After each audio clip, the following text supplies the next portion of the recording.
Ayan, good morning everyone. Sa mapagpalang umaga po sa atin ng Friday. Ayan, August 7, ay bilis ng panahon.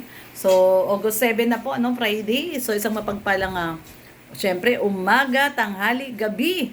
Saan man po kayong sulok ng mundo naroroon. So, ngayong araw po ng Friday, for our today's vlog, papakita ko po sa inyo yung napakasarap po na niluto po ni Red Noveno na syempre ito po ay galing, no? Galing po siya kaninang umaga sa Gabon.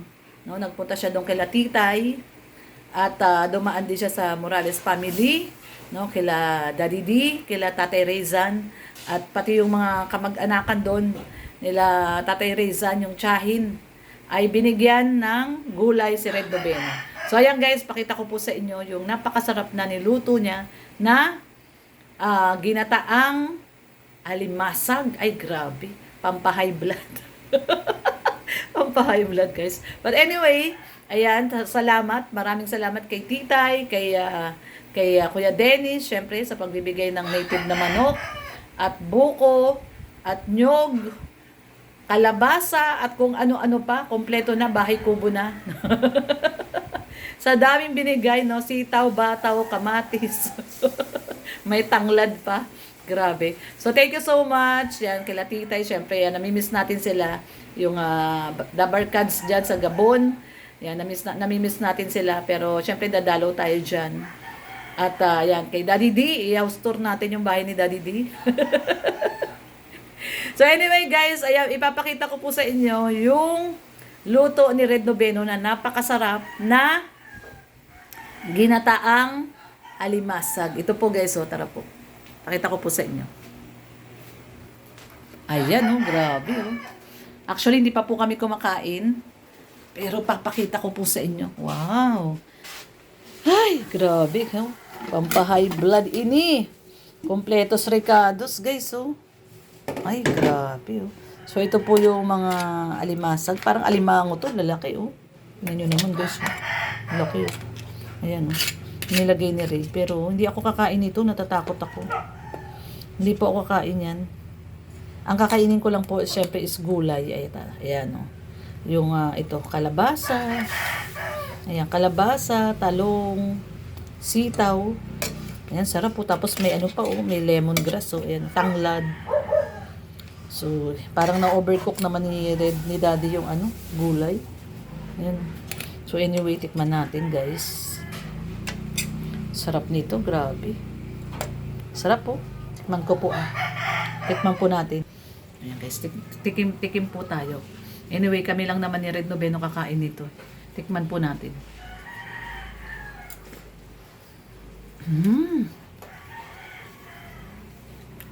Sarap, grabe. Wala na akong masabi sa sarap. Ayan guys, sobrang sarap. Sarap po. Yung pinakagata niya, sakto lang. No, napakasarap. At yung kalabasa, malabo. Yung malagkit, no? Sticky. Super sarap. So, yan. Kakain na po kami ni Red Noveno. At lunchtime na po. So, salamat po. Syempre, once again, kay Titay. Thank you so much, Titay. Kay Kuya Dennis. Kay Tatay Rezan.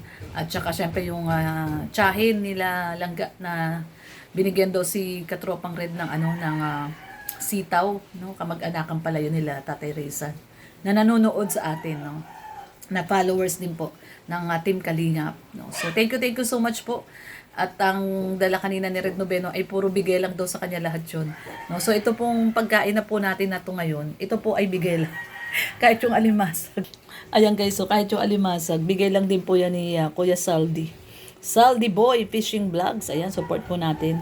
Saldi Boy Fishing Vlogs. Actually, yung iba nito, binigay na natin kay, may natira pa pala si Red Noveno. Kala ko binigay na lahat kay Kuya Gerson. So, ito, may mga natira pa pala siya. So, ayan. Sarap. Grabe. Ayan. Makakain na rin tayo maya-maya, guys. At, late na kasi tayo kumain Kumain ako, 10:30 na. Ilibot ko lang muna kayo dito sa ating dream house. Siyempre, ito yung ating dream house. At nakapaglinis na rin tayo. Maaga tayo naglilinis. Actually, kagabi, naglinis na ako kagabi. Nung habang naka-live si Red Noveno, naglilinis ako, nilinis ko yung isang kwarto. At yung kwarto namin, binalik na namin sa dati kasi parang hindi talaga ako komportable doon sa ayos na yung headboard nasa bintana. Hindi daw pala maganda yon. So nilipat namin sa dati. Anyway, hindi na rin naman kami nagbubukas lagi ng aircon at medyo malamig na po. At ulan na po ng ulan. So ito guys, libot ko po kayo. Tara po, mag house tour po tayo. Ayan, syempre. Ito ang ating counter bar. Ayan, ang ating counter bar. Ito ayan tingnan nyo. Kakakain ko lang kanina 10:30 Ito ayan tinapay. Lagi tayo may tinapay guys. Kasi dito, ayan Dito tayo nagto-toast ng tinapay. Yan, mahilig ako mag-toast ng tinapay. Tapos pinupunasan ko na po yan. At tatakpan natin kasi para hindi siya pasukin ba ng ipis, ganun. Ng langaw. Kaya pag napunasan na natin yan, tatakpan natin yan. Para malinis yung loob ng ating pre-bill na oven toaster. Dito tayo nagto-toast ng tinapay. At syempre, thank you so much kay nanay. Bigay ito ni nanay sa atin. Yan, grabe si nanay kung magbigay ng gamit.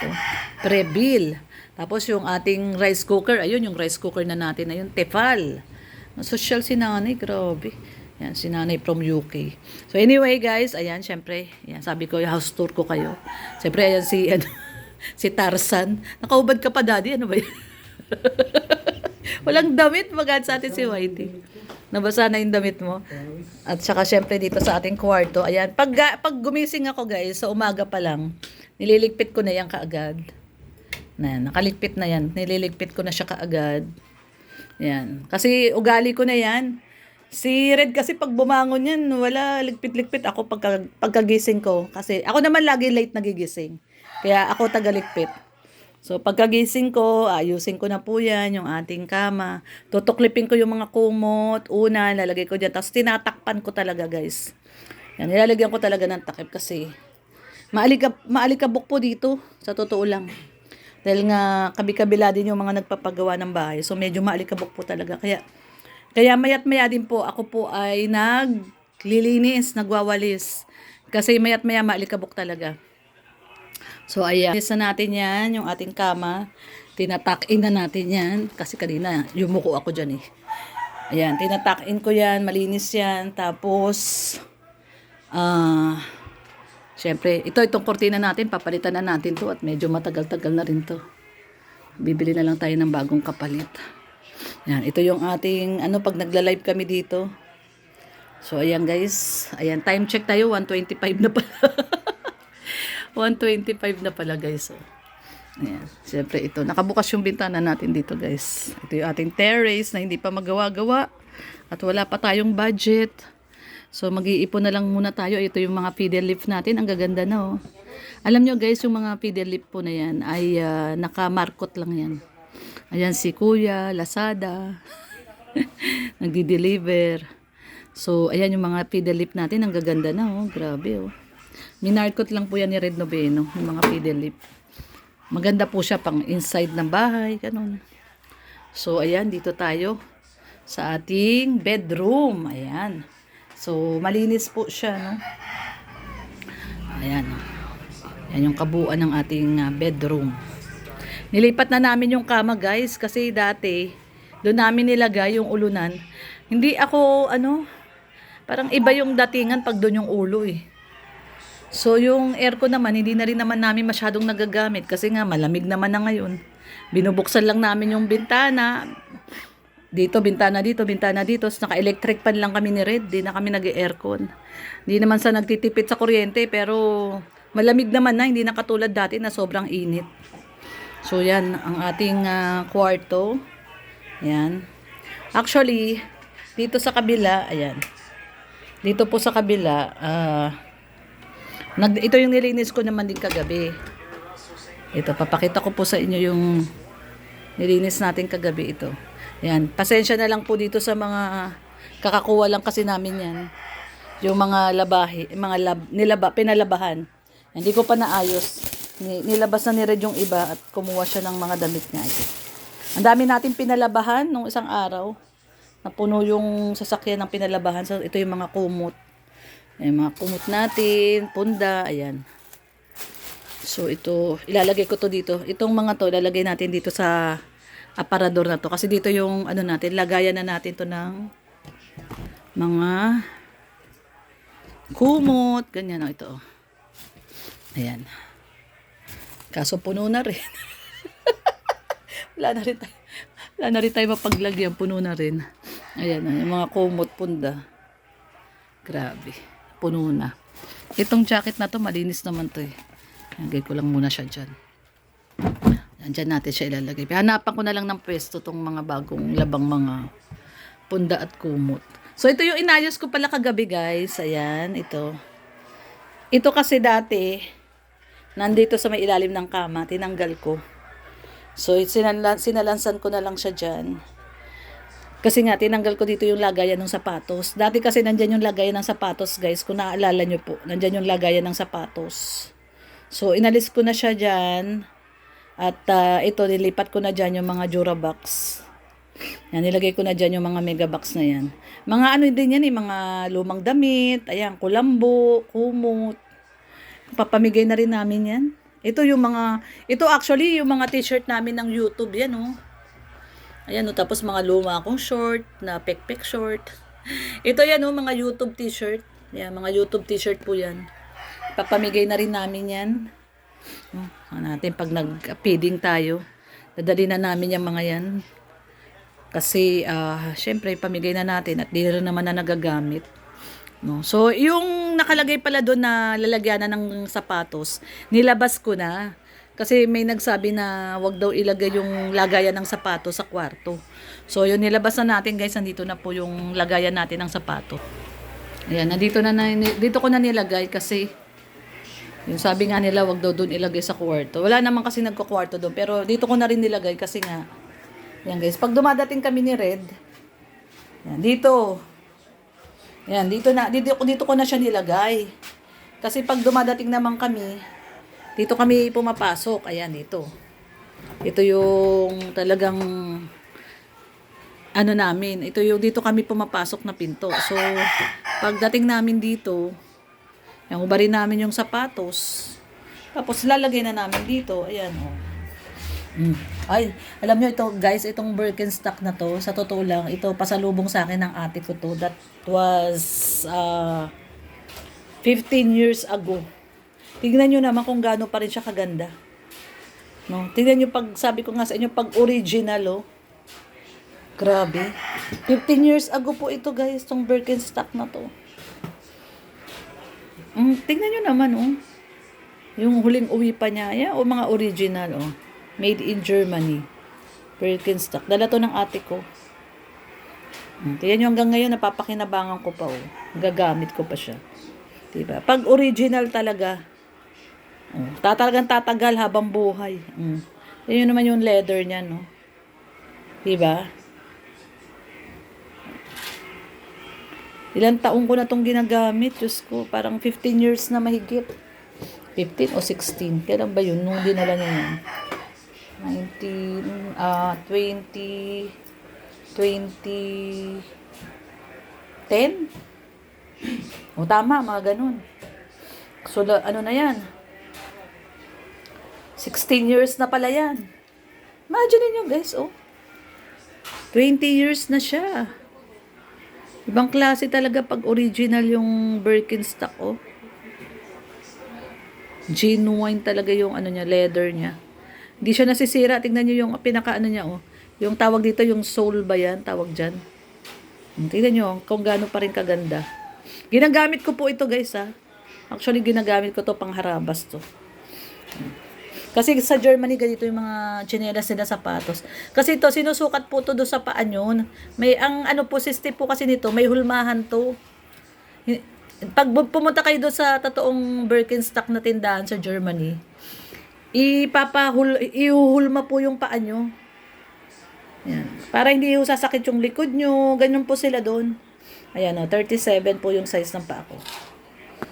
Ito, yung may shape kasi to. Ayan, may shape siya, oh. May shape, may lalim, ayan. So, hinuhulma po nila yung paa nyo, huhulmahin. Ano yan? Parang custom made. Custom made po siya. Tingnan nyo ito, oh. Malalim siya dito. Ayan, malalim. Tapos dito, palalim. Ayan, palalim, palalim. Tapos yan, oh, dito, may shape siya nung sa daliri. Ayan.